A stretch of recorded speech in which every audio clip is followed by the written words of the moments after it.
La comisión directiva, de la cual soy el presidente, decidimos que en este año electoral el tema debía ser la defensa nacional, tema que debía desarrollarse en este círculo militar, Casa de los Militares, círculo donde están depositadas las armas de la independencia en su museo, y en su biblioteca están los volúmenes sobre las campañas de nuestro glorioso ejército escritas por sus protagonistas.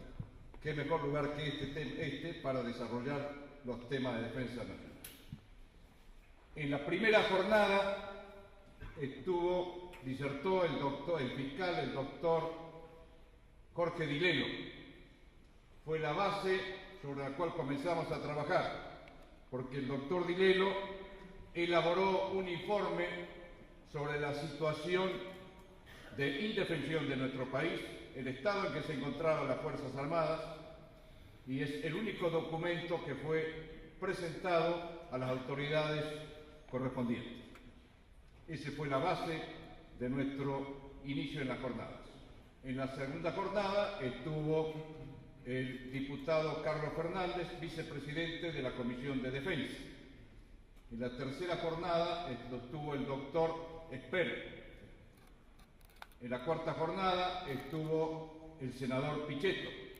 Y hoy, en esta quinta jornada, lo hace el licenciado Juan José Gómez Centurión, a quien le agradezco particularmente que haya aceptado venir al Círculo Militar para disertar sobre las Fuerzas Armadas. Usted, como miembro que es de las Fuerzas Armadas, integrante además de la gran familia militar. Muchas gracias por acompañarnos en esta nuestra casa.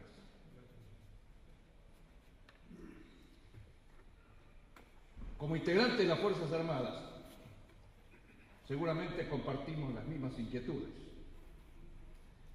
¿Qué nos preocupa? Nos preocupa particularmente la situación de avance del narcoterrorismo, ¿verdad?, las fronteras desprotegidas, la migración ilegales, la desprotección de nuestro litoral, la explotación de nuestros minerales, la ocupación de nuestras islas Malvinas y adyacentes. ¿Qué puede ocurrir con la futura definición del Tratado Antártico y sobre los hielos continentales? Las bases que están en la Antártida, en nuestro sector. Y repito, la disputa de los hielos continentales, donde tenemos más de 2.000 kilómetros cuadrados de disputa. Y seguramente también usted tiene las mismas aflicciones que nosotros. El presupuesto de defensa es el más bajo de la región desde los últimos años. En los últimos años, los 3 últimos años, no hubo proyectos en el Congreso para solucionar los problemas de las Fuerzas Armadas. Solo hubo 3 relativamente importantes. Uno sobre el servicio voluntario, comunitario, otro para investigar, aún profundizar el estudio que había realizado, preliminar, que había realizado el doctor Dilelo, y un tercer proyecto sobre los espacios aéreos. Después no hubo ningún otro proyecto para solucionar este problema de las Fuerzas Armadas, de nuestro bajo presupuesto. ¿Qué nos aflige? Que nos hayan modificado nuestro Código de Justicia Militar y haya sido reemplazado por un Código de Disciplina.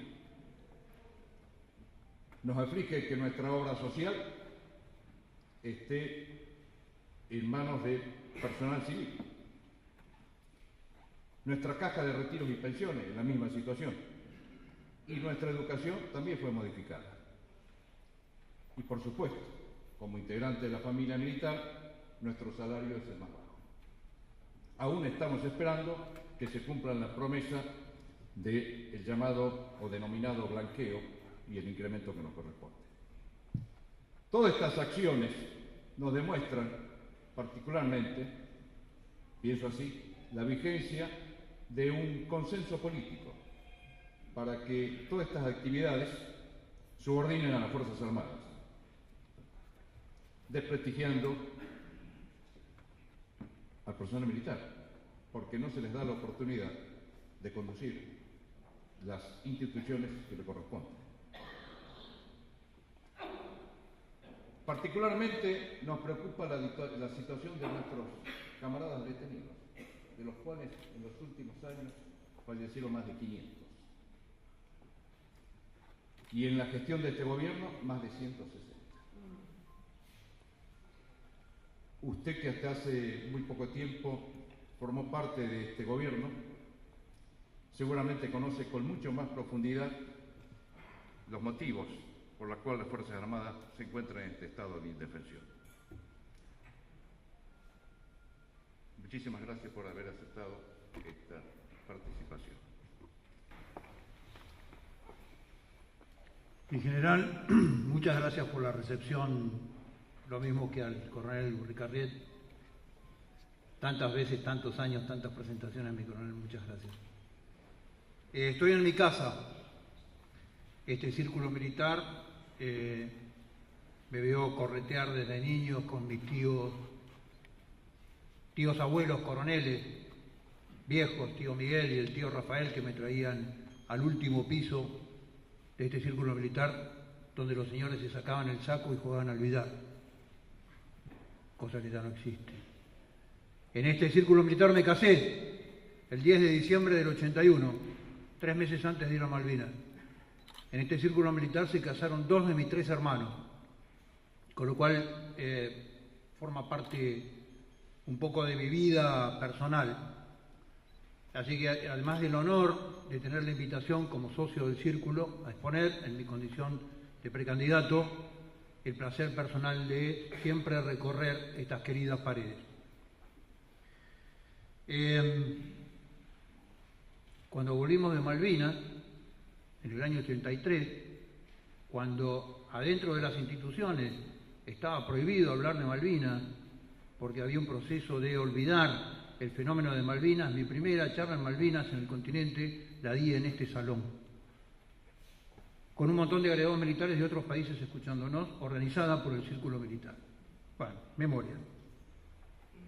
Con mi condición hoy de socio también me siento muy gratificado y tengo unos números que voy a compartir con ustedes que creo que van a ser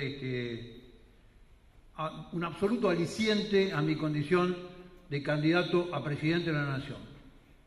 Como veterano de guerra de Malvinas, cuyo honor me cabe, seré el 4º candidato a presidente en la historia de la República Argentina, veterano de guerra de este país.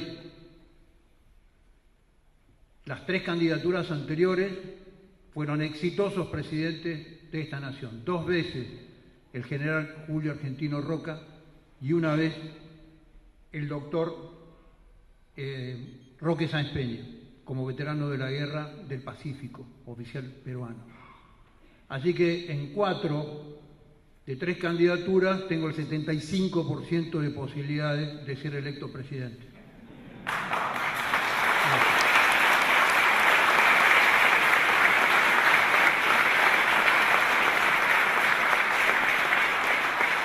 Pero como socio del Círculo Militar, ese número asciende en forma astronómica. Tenemos 8 candidatos, conmigo sería el 9º, 8 candidatos, socios de este Círculo Militar, exitosos presidentes electos de la República Argentina. 2 postulaciones del general Roca, 1 postulación del general Justo, 3 postulaciones del general Perón, 1 postulación del doctor José Evaristo Uriburu y 1 postulación del doctor Roque Sáenz Peña, socio de este Círculo Militar. Con lo cual, mis probabilidades de ser presidente llegan al 89%.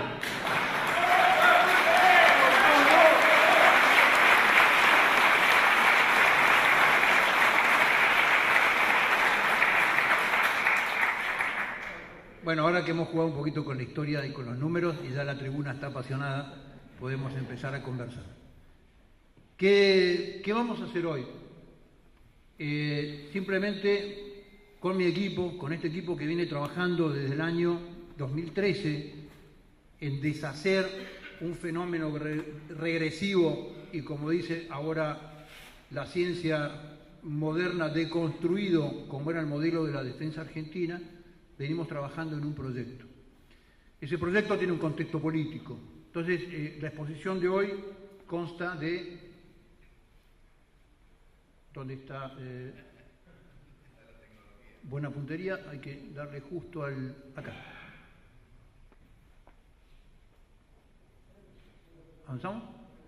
Ahí. Apuramos, por favor. ¿Qué es lo que vamos a hacer hoy?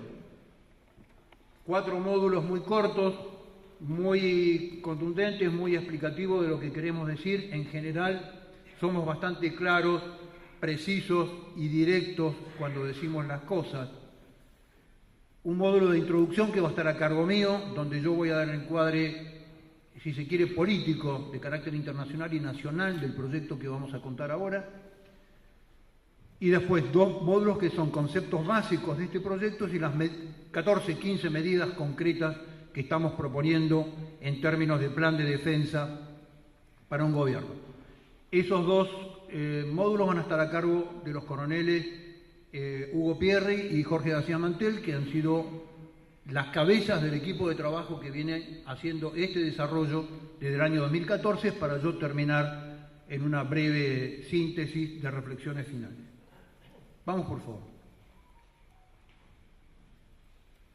Bien, si nosotros ponemos a ver en el mundo, cuando hablamos del mundo hoy tenemos que hablar de un mundo no de China, no de los leones de África, no de los tigres del Asia, sino tenemos que hablar de un fenómeno bastante particular que se está produciendo en los países europeos, en las economías vinculadas a los países europeos, en América Latina y en América del Norte, Canadá inclusive.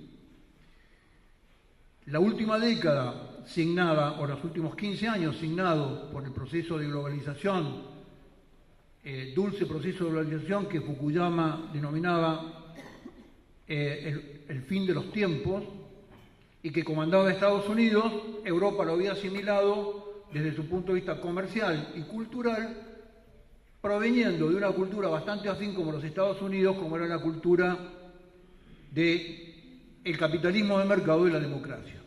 Eso era absolutamente aceptable en Europa y no había demasiado problema como para insertarse en ese modelo propuesto por los Estados Unidos. El problema que está transcurriendo y el problema de la próxima década es que China es la cabeza de la globalización, del proceso de globalización mundial. Los emergentes e ingentes recursos económicos, materiales, físicos, financieros, tecnológicos, militares que está desarrollando China hacen que la cabeza del proceso de globalización esté en manos de China. Por eso lo resiste Estados Unidos con la cultura Trump. Por eso es que Europa está reviendo este fenómeno de cómo se vincula al fenómeno de globalización china, porque además el fenómeno chino ya no viene con la cultura americana. China es capitalismo salvaje con disciplina social y totalitarismo político con disciplina social. Por eso que tiene los márgenes de productividad que ningún país de Occidente, donde hay leyes laborales, donde hay derechos, donde hay garantías, puede ni siquiera igualar. Tiene 2 temas, un tema de escala que es inigualable y un tema de cultura propia, de resiliencia cultural de la propia civilización, que hace que sea imposible competir. Entonces, hoy, el fenómeno que se está produciendo, no vamos a hablar mucho de esto, pero hace al contexto del problema que estamos marcando, hoy los países de Europa dicen, ¿cómo nos insertamos dentro de esto?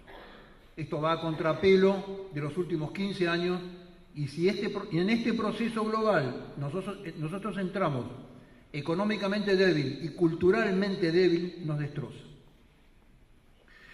Los otros fenómenos que rondan la temática de la situación política europea, el crimen internacional, la globalización tuvo la virtud de generar grandes cadenas de valor y empresas multiglobales a lo largo del mundo que optimizan al máximo esas propuestas de valor, pero generó 2 cosas. Generó un nivel de asimetría de la distribución del ingreso fenomenal, por un lado, y por otro lado también hizo transnacional el fenómeno de las cadenas de valor delictiva, del crimen.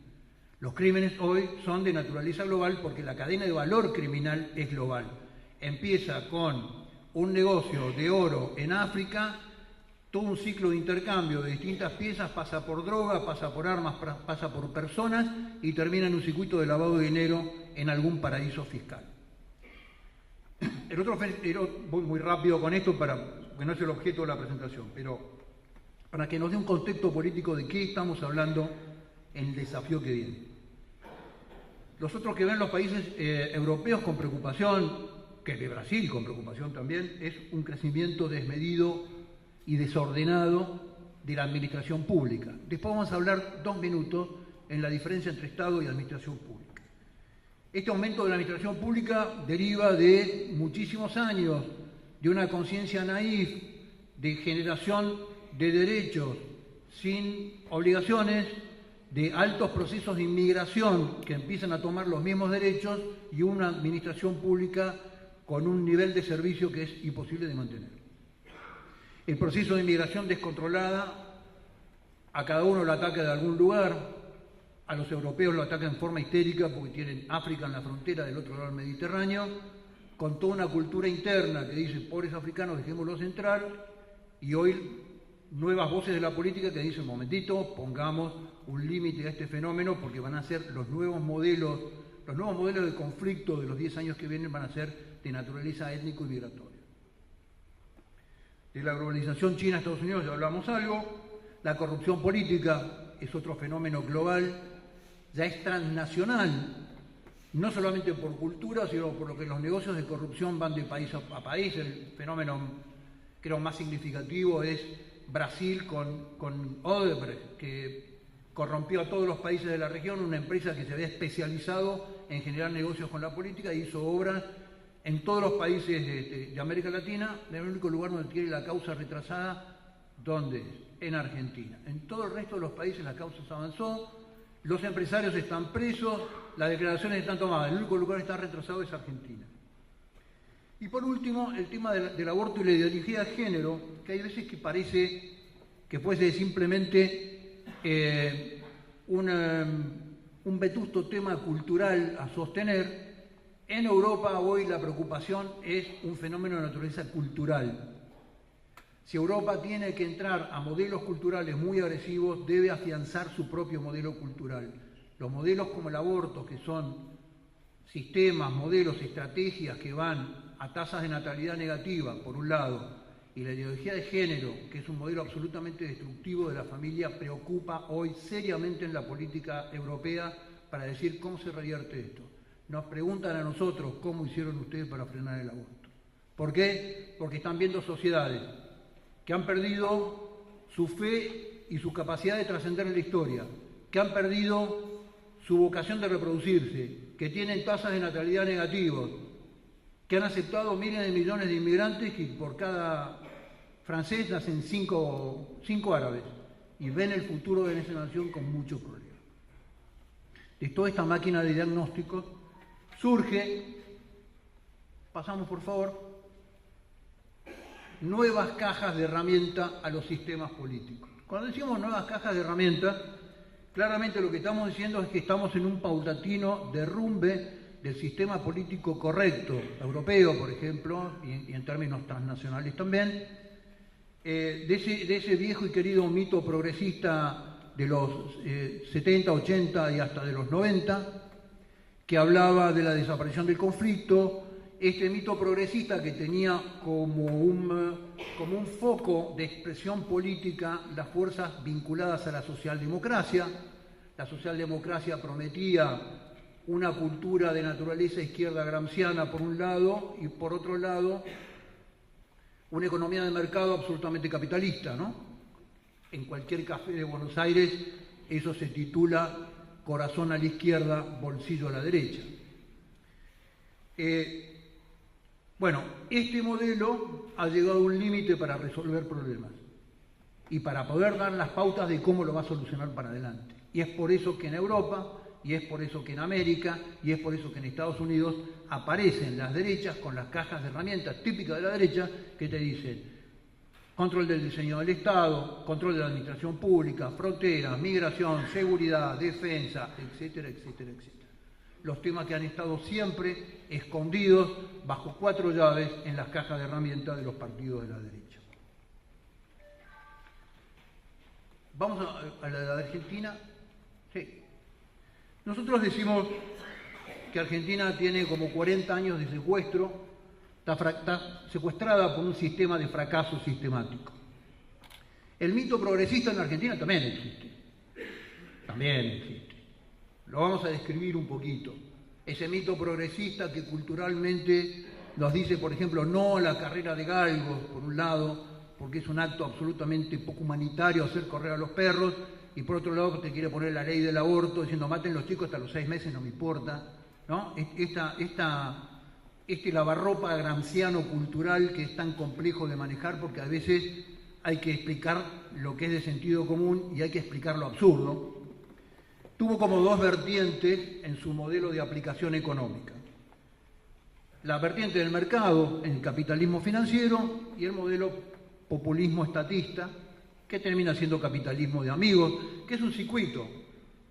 De la mano del mercado te privatizan el Estado, después el populismo estatista lo vuelve a estatizar y los compran las empresas en el capitalismo de amigos.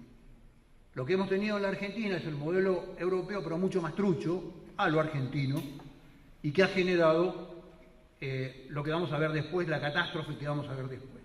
Ahora, este mito progresista, permítanme recordarles 3 o 4 políticas de Estado no escritas que se vienen respetando a rajatabla desde hace 40 años en Argentina. Lo primero es el diseño del Estado de la Constitución del 94, que tuvo algunas cosas muy buenas, otras cosas fue este diseño del Estado, que tiene 2 caras, ¿no? El Pacto de Olivos y el diseño del 94. El diseño del 94 es un diseño de la administración pública que tiene un cartel grande colorado así que dice, muchachos, acá hay puestos para todos.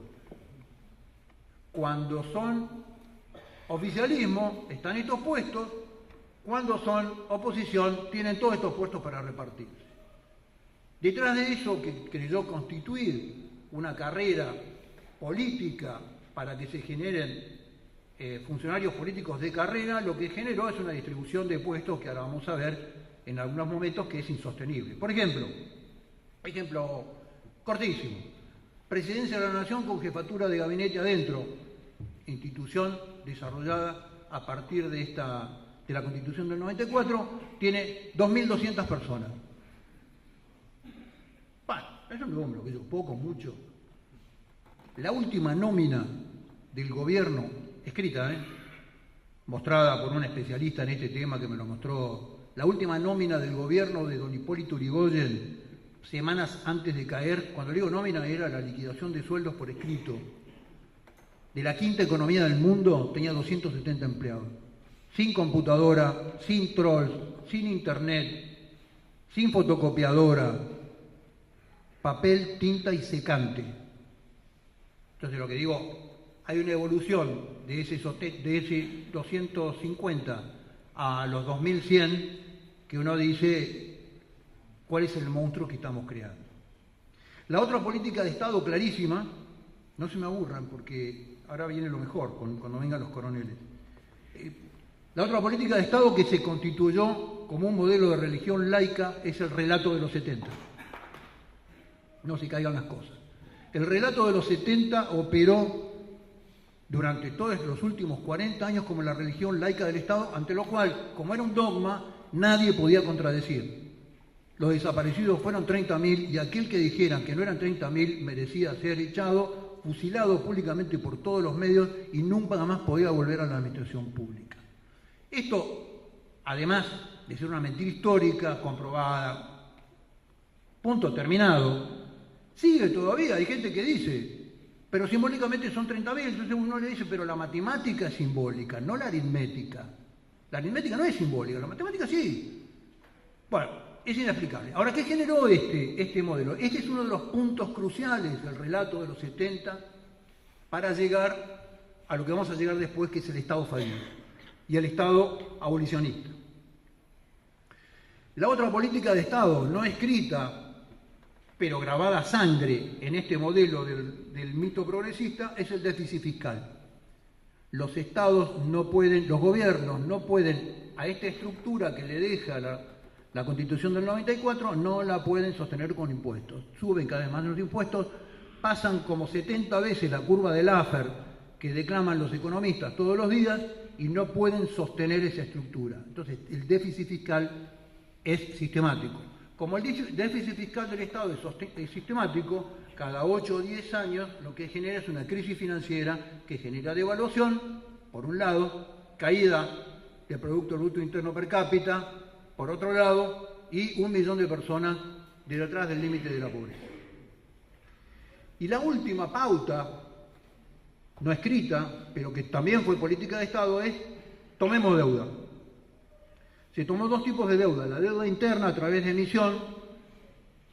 emisión sistemática, inflacionaria, y la deuda externa con distintos mercados, y hay que atribuirle a nuestra clase dirigente un nivel de creatividad en los sistemas de toma de deuda que realmente es significativo. Hemos tomado deuda del fondo, los créditos stand-by, que dentro de todo por lo menos son los más transparentes. Hemos tomado al Banco Interamericano de Desarrollo créditos, por ejemplo, para la educación, que vienen con todo un protocolo de temas culturales como son la ideología de género y de las cosas que tenemos que hacer para implementar el aborto. También hemos tomado deuda al 15% contra Venezuela, por ejemplo, caso único en la historia. Y también hemos tomado créditos contra China, contra una base china. Argentina tiene la única base militar tecnológica china del continente. Ya después se va a enojar con eso el coronel García Mantel seguramente. Entonces, este fenómeno, descrito muy brevemente, con pinceladas muy gruesas, lo que ha generado en 40 años es haberle entregado los partidos políticos, que son instituciones de la República, no de los partidos, los partidos políticos son instituciones de la República, se la entregaron a las facciones políticas que la pusieron a disposición de personas. Por eso hoy la política argentina está a disposición de personas y no de instituciones. Por ejemplo, cuando pregunto a cualquier europeo que se despertó anteayer, dice, che, pero ¿usted por qué no puede hacer un pacto?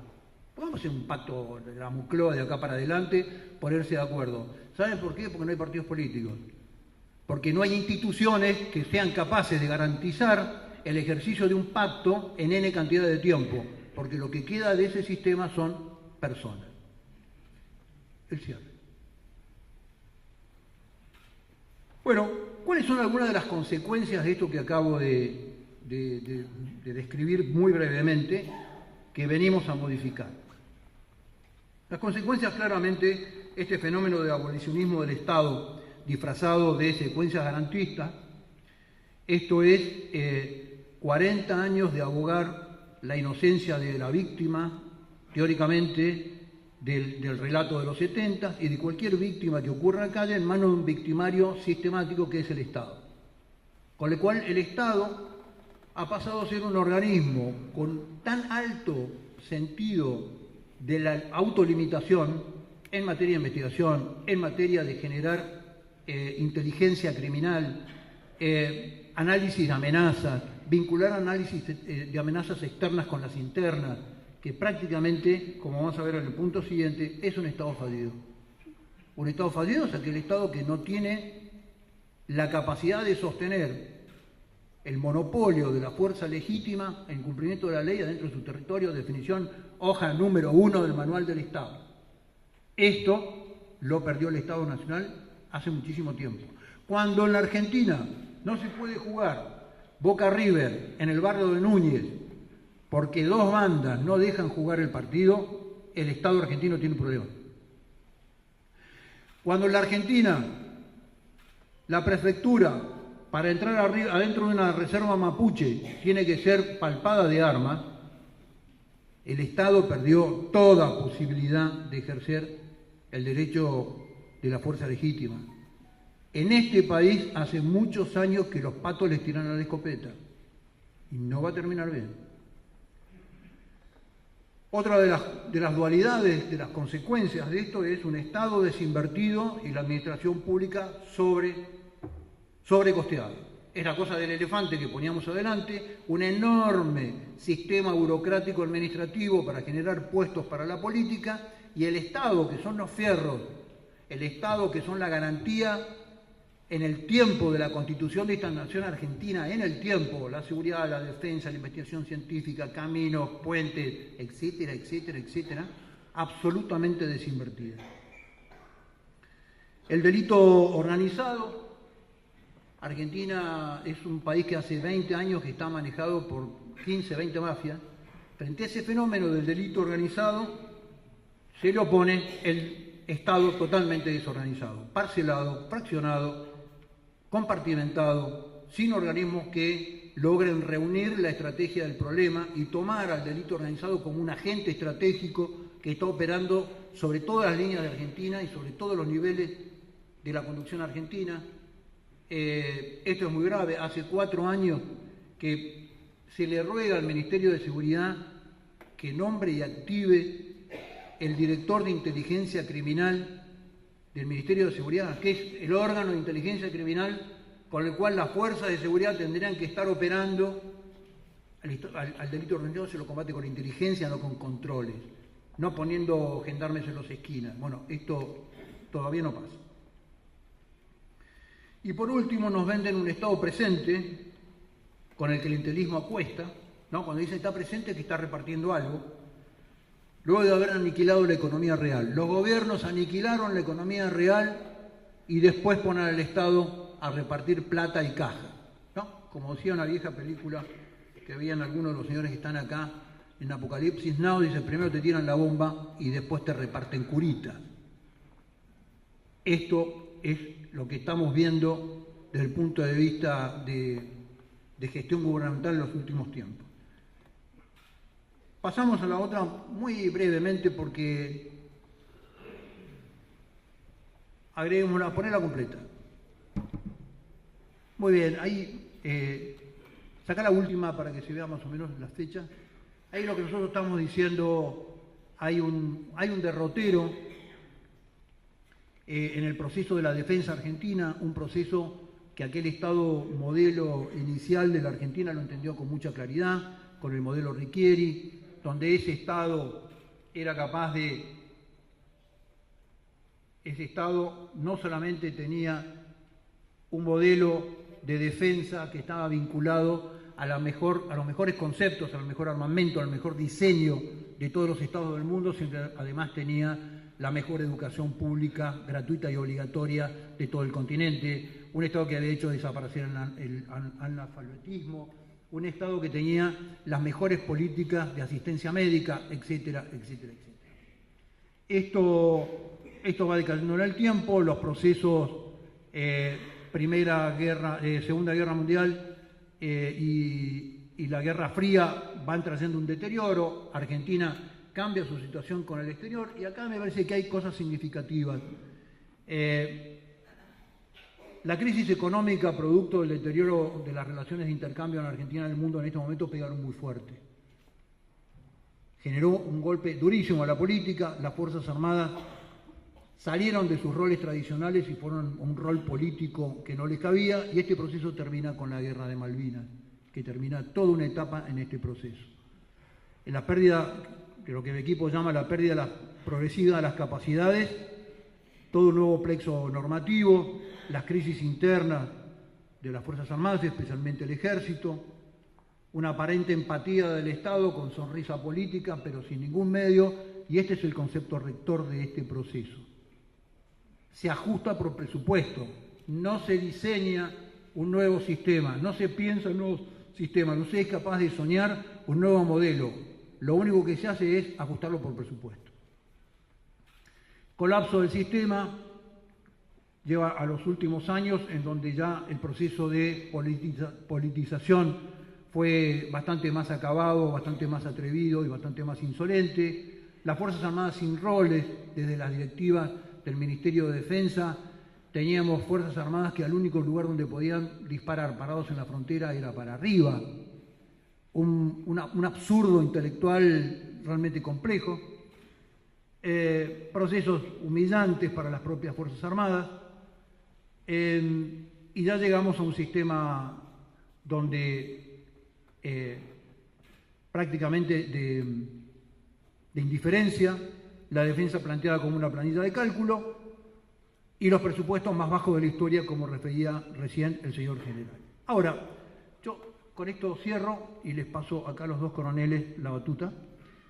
En este proceso 1890-2015, yo lo único que les quiero agregar, porque acá hay un desconcepto, ¿no?, que ya después el coronel García Mantel con el tema del dinero y los presupuestos se va a encargar de desmitificar. Este proceso 1890, 1930, pónganle, 1935, 1940, generó el diseño de Estado más virtuoso, moderno y efectivo que tuvo la República Argentina. ¿Saben cuánto era del PBI de la Argentina? El 25% del PBI. O sea, nuestros abuelos, para pagar esa joya, tenían que poner el 25% de sus ingresos en impuestos, así de claro.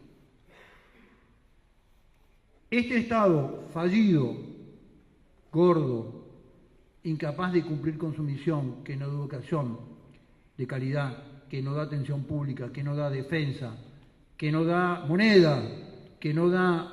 Este Estado, nosotros, todos los que estamos acá, nos sale el 52% de nuestros ingresos. 52% del PBI hoy es el Estado. Entonces, acá hay varias lecturas. Acá no solamente hay un deterioro, acá hay una transferencia fenomenal de divisas del bolsillo de nuestros abuelos al bolsillo de la burocracia administrativa del Estado, por un lado, y hay un crecimiento enorme en este lugar de la administración pública y el Estado, y un achicamiento de aquella sociedad que el 75% del PBI la generaban nuestros abuelos a través de su impulso, su trabajo, su producción y la exportación.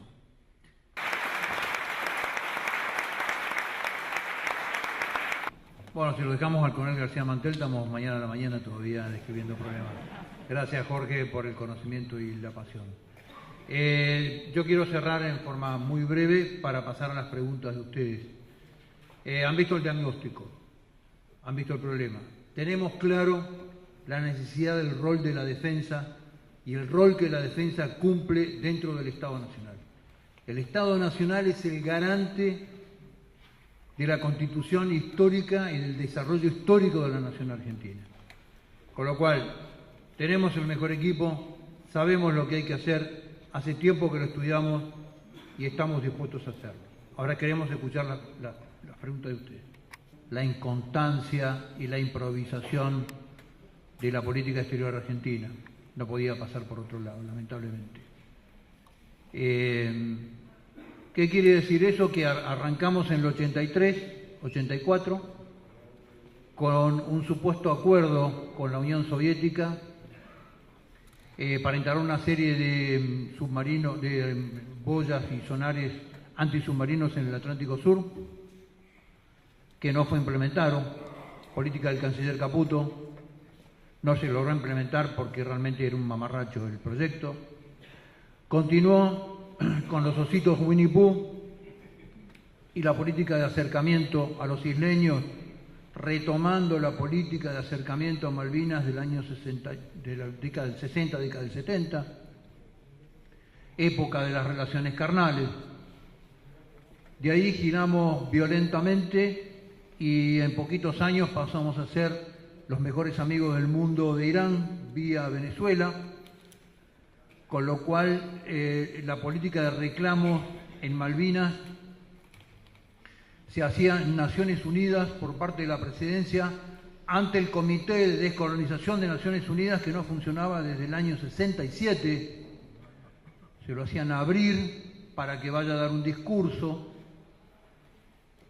Y la política actual en materia de Malvinas, que tiene que ver con un gobierno que después de encontrar un país desacoplado del mundo, decide abrirse al mundo con muy buen criterio, sin saber muy bien para qué. La política exterior de cualquier país es una política de Estado, no de gobierno. Son políticas de Estado de decenas, de cientos de años de alianzas que se sostienen en el mundo con posturas claras que los gobiernos las sostienen. Verbi Gracia. Lula en Brasil puede haber hecho un montón de guiños a Venezuela y Argentina, pero jamás rompió con la estrategia de la política exterior de Itamaraty, que es eterna. Ningún gobierno de Chile se le ocurriría romper con la estrategia diplomática y con los marcos de alianza que tiene, y así sucesivamente todos los países serios generan ese modelo. Con lo cual, para Argentina, como decíamos recién en el caso de los partidos políticos, ¿por qué no se puede hacer un acuerdo político en la Argentina? Porque no hay partidos políticos, básicamente. ¿Por qué es muy difícil remontar a corto plazo en el tema Malvinas? Porque el mundo no nos cree. El mundo sabe que arrancamos en algún momento para Estados Unidos y al dejarlo ya van a volver. Y a los 3 años estamos volviendo. Y estamos volviendo por Ushuaia. Entonces, hay que trazar política de Estado. Hay que trazar políticas de Estado que nos hagan creíbles frente al mundo, que generen marcos de alianza creíbles. Es una excelente oportunidad el nivel de caos que vive la política internacional en la rivalidad con los países asiáticos, con los chinos. El Brexit de Gran Bretaña es una excelente oportunidad para volver a trazar lazos de posibles lugares de equipamiento en Europa. Hoy Estados Unidos regala equipamiento a plazos muy cortos, a plazos muy largos y a muy baja de interés para endeudamiento en materia de armamento. Estamos en una situación que si Argentina toma una política seria, la pone para adelante, va a tener muchísimas oportunidades. Con respecto a lo que está ocurriendo en Naciones Unidas, me parece que son condiciones específicas que se podrían llegar a aprovechar.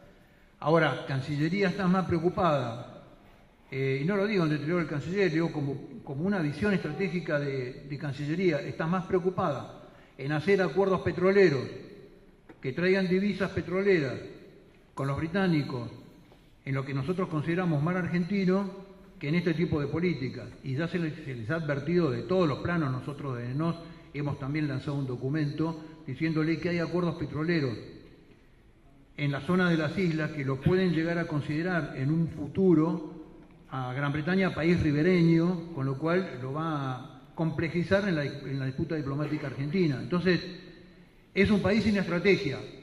Argentina es un país que mira pasado mañana a ver qué es más conveniente. Hay que volver a recuperar una visión estratégica, levantar la mirada y sacarle la vista a la pelota, porque si no, no se puede pensar la Argentina al mañana. Bueno, acá juntando 2 preguntas que están relacionadas. Busque la más fácil. Usted eligió ser candidato, así que no se la vamos a hacer fácil tampoco. Respecto al poco interés de la política en defensa, ¿es qué? ¿Es desconocimiento, incapacidad, negligencia? Y respecto a, esa es una pregunta, pero en relación a eso, usted mencionó cómo la política de Estado desde la izquierda a la derecha no les interesa a los argentinos. Bueno, ¿cómo va a ser usted para que los argentinos de a pie se interesen por la defensa? Wow, ese es un combo difícil. Yo creo que ahí hay muchas cosas. En este diagnóstico de por qué no interesa la defensa en Argentina hay muchas cosas. Yo estoy acá para ser disruptivo, no para aplaudir a nadie. En general, el sistema político, cuando nos ve a los militares y cuando nos ve a los militares llegar a la política, somos el objetivo número 1 a destruir rápidamente y en forma sistemática. Nadie en la política se olvida de aquel viejo veterano de guerra que tenía primaria, que era el general Roca, que construyó este país. Nadie se olvida del general Richieri, nadie se olvida del general Savio, nadie se olvida del general Moscone, nadie se olvida del general Perón, etcétera, etcétera, etcétera, etcétera. Con lo cual, hay viejas reacciones en el mundo de la política que sistemáticamente vuelven a la cabeza, ¿no? Creo que ese es uno de los factores. Cualquier persona ajena de la política es sospechosa. Si es militar, es 3 veces más sospechosa.